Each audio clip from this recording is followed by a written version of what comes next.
இந்த சேனலை தொடர்ந்து நடத்த உதவி செய்ய நினைப்பவர்கள் உதவி செய்யலாம். வணக்கம்.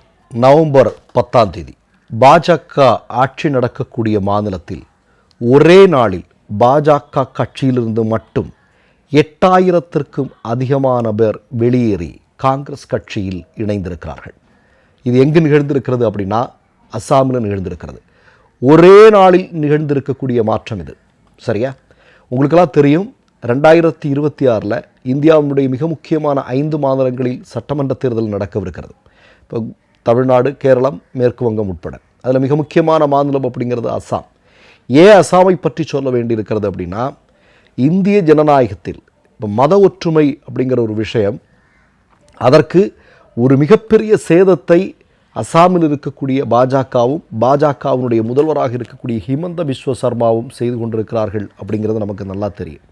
ஆனால் அந்த மாநிலத்தில் பாஜகவும் பாஜகவினுடைய முதல்வரும் மிகப்பெரிய பின்னடைவை சந்தித்திருக்கிறார்கள் அப்படிங்கிறதைத்தான் இந்த செய்தி நிரூபித்திருக்கிறது.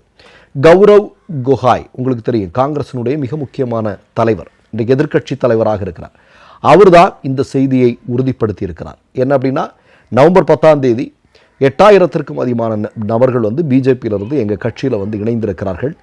இந்த மாநிலத்தில் மத நல்லிணக்கம், அமைதி விரும்புவதாக இணைந்தவர்கள் சொல்கிறார்கள். பாஜக ஆட்சி நடக்கும்போது இது சுத்தமாக அறவே இல்லை அப்படிங்கிறத அவங்க சொல்கிறாங்க அப்படிங்கிறதையும் அவர் பதிவு செய்கிறார். கூடுதலாக ஒரு செய்தி, இந்த சம்பவம் நடப்பதற்கு சில வாரங்களுக்கு முன்பு உங்களுக்கெல்லாம் நல்லா ஞாபகம் இருக்கும், பாஜக கட்சியை சார்ந்த ஒன்றிய அமைச்சராக இருக்கக்கூடிய ராஜன் கோஹேன் என்று சொல்லக்கூடிய நபர், அவரோடு முன்னாள் 3 எம்எல்ஏக்கள் உட்பட அவருடைய ஆதரவாளர்கள் பல லட்சம் பேர் காங்கிரஸ் கட்சியில் இணைந்த நிகழ்வு நாம் உட்பட பல ஊடகங்கள் பதிவு செய்திருப்பதை நாம் பார்க்க முடிகிறது. அப்போ அந்த அளவிற்கு அஸ்ஸாமில் பாஜக கட்சி சுக்கு நூறாக உடைந்து கொண்டிருக்கக்கூடிய காட்சியை பார்க்குறோம். அதற்கு மிக முக்கியமான காரணங்கள் ஒன்று அப்படி என்னன்னு பார்த்தீங்க அப்படின்னா, அஸ்ஸாமில் நிலை வந்திருந்த ஒரு அமைதி முற்றிலுமாக இல்லாமல் ஆக்கப்பட்டிருக்கிறது இல்லையா?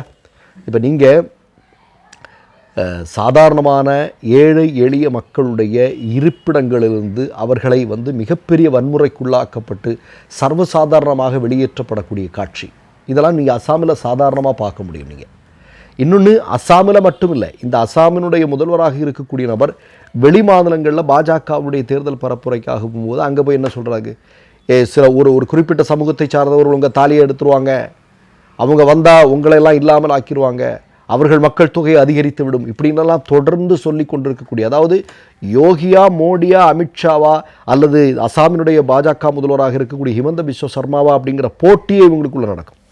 அந்த அளவிற்கு வெறுப்புவாத அரசியலை தொடர்ந்து விதைத்து கொண்டிருக்கக்கூடிய நபராக ஹிமந்த பிஸ்வ சர்மா இருக்கார். அதுலேயும் கூடுதலான ஒரு விஷயம் உங்களுக்கு பார்க்க வேண்டியிருக்கிறது. ஹிமந்த பிஸ்வ சர்மா என்று சொல்லக்கூடிய நபர் பாஜகவிலே யார் ஊழல் செய்வதில் முதலிடம் அப்படின்னா ஹிமந்த பிஸ்வ சர்மாவும் அந்த போட்டியில் இருப்பார்.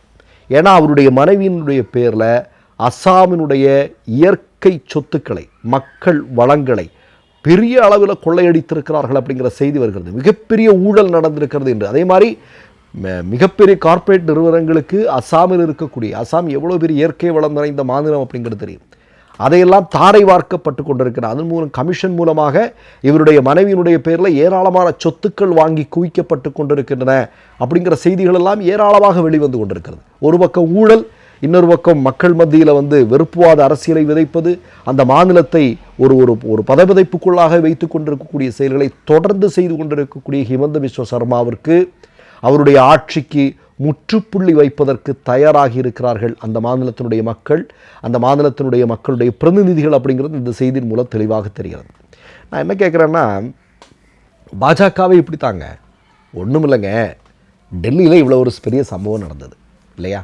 பிரதமர் என்ன செஞ்சுருக்கணும்? ஒரு மனிதனாக இருக்கக்கூடிய பிரதமரெல்லாம் நடக்குது, ஒரு சாதாரண மனிதன் பக்கத்து வீட்டில் ஒரு பிரச்சனை நடக்குது, பெரிய பிரச்சனைன்னு வைங்களேன், அவன் என்ன பண்ணுவான்? அந்த பிரச்சனைக்கு கூட நின்று அதை சால்வ் பண்ணி அது சரி செய்கிற வரைக்கும் அன்றைக்கி ஆஃபீஸ் போகணுமோ எது போகணுமோ அதெல்லாத்தையும் விட்டுட்டு அதை பண்ணுவாங்க. இதான் சாதாரணமாக நடக்கக்கூடிய விஷயம். ஆனால் டெல்லியில் இவ்வளோ பெரிய சம்பவம் நடந்திருக்கு. மோடி என்ன பண்ணியிருக்காரு? நேராக பூட்டானுக்கு கிளம்புறார். அதாவது இறந்து கிடக்கக்கூடிய மனித உடல்களின் மீது விமானத்தில் பயணம் செய்கிறார் நம்முடைய மோடி. போயிட்டு அங்கே போய் ஒரு டயலாக், என்ன டயலாகு? கனத்த இதயத்தோடு இருக்கிறேன். बहुत भारी मन से आया हूं। कल शाम दिल्ली में हुई भयावह घटना ने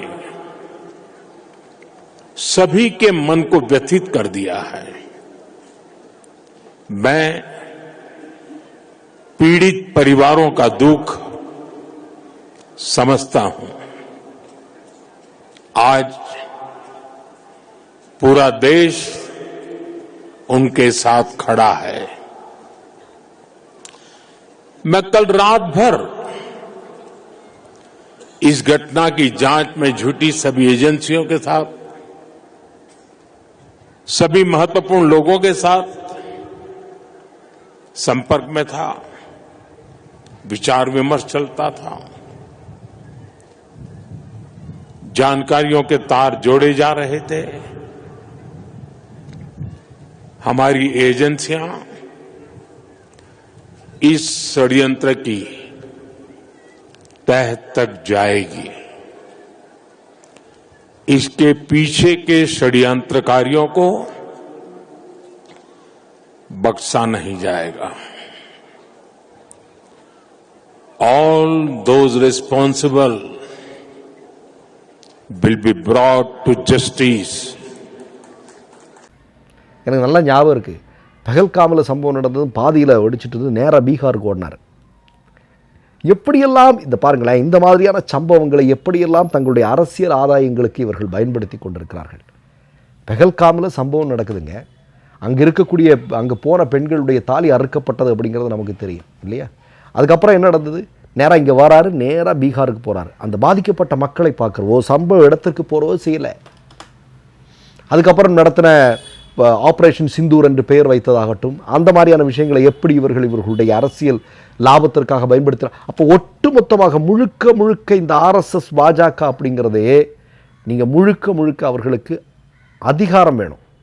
அதற்காக என்ன வேலைகள் வேணுமானாலும் செய்வாங்க. அதை ஹிமந்த பிஸ்வ சர்மா அஸ்ஸாமில் பண்ணிகிட்டு இருந்தார். ஆனால் அஸ்ஸாமில் இருக்கக்கூடிய மக்கள் இப்போது ரொம்ப கவனமாயிட்டாங்க. நீங்கள் இன்னொன்று மிக முக்கியமான விஷயம், இந்த எஸ்ஐஆர் எல்லாம் அஸ்ஸாமில் ஒரு மிகப்பெரிய பாதிப்பை ஏற்படுத்தும் என்று சொல்கிறாங்க. ஏற்கனவே தெரியும், அஸ்ஸாமில் தான் ஏராளமான டிடென்ஷன் கேம்புகள் உருவாக்கப்பட்டிருந்தது அப்படிங்கிற செய்திகள் நம்ம பல வருடங்களுக்கு முன்னாடி இருக்கோம். அப்போ அந்த அளவிற்கு ஒரு பாஜகவினுடைய சோதனை கூடமாக உத்தரப்பிரதேசம், குஜராத் மாதிரி அஸ்ஸாமையும் மாற்றி வைத்திருக்கிறார்கள். ஆனால் அப்படிப்பட்ட மாநிலத்திலிருந்து இப்படிப்பட்ட மாற்றம் நிகழ்ந்திருக்கிறது அப்படிங்கிறது மிகப்பெரிய வரவேற்புக்குரியது. அது வருகிற சட்டமன்ற தேர்தலிலும் எதிரொலிக்கப் போகிறது என்பதுதான் உண்மை. மற்றொரு நிகழ்வில் சந்திப்போம். நன்றி, வணக்கம்.